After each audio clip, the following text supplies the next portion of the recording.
अस्सलाम वालेकुम नाज़रीन, सिंध अजरक जो स्लो जारी है तमासा मिरपुर खास में खबर शेयर कंदा हलूं। मिरपुर खास बरसात है पीअण खे 24 कलाक खां वधीक टाइम गुज़रण बावजूद शहर में बरसाती पानी निकाल न थियण सबब आम जिंदगी मुकम्मल मफलूज बनियल है। शहर के रिहायशी इलाइक़नि बुखारी टाउन, हाशिम नगर, पहोड़ कॉलोनी, वालकट टाउन, बाग कॉलोनी समेत शहर के मुख्य इलाइक़नि के रोड, चांदनी चौक रोड, सोल अस्पताल रोड, रेलवे फाटक रोड समेत बेन इलाइक़नि के गैलन ऐं घटिन में बरसाती पानी जमा थियण सबब शहरी सख्त तकलीफ़न के मुंहुं ॾेई रहिया आहिनि ऐं ट्रैफिक पिण केतिरा ई कलाक मुअतल थियण जो सिलसिलो जारी है।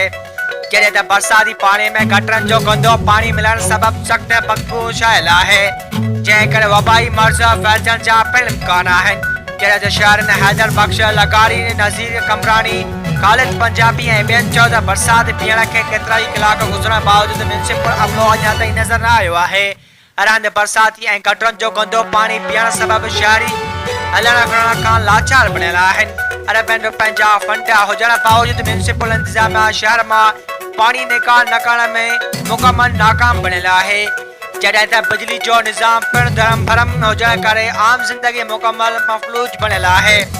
शहरनि सूबाई वज़ीर बल्दियात डीसी मीरपुर खास ऐं ॿियनि वसवारनि खां मुतालबो कयो त फौरी तौर शहर में बीठल बरसाती पानी निकाल करे शहरनि खे रिलीफ मुहैया कया वञनि।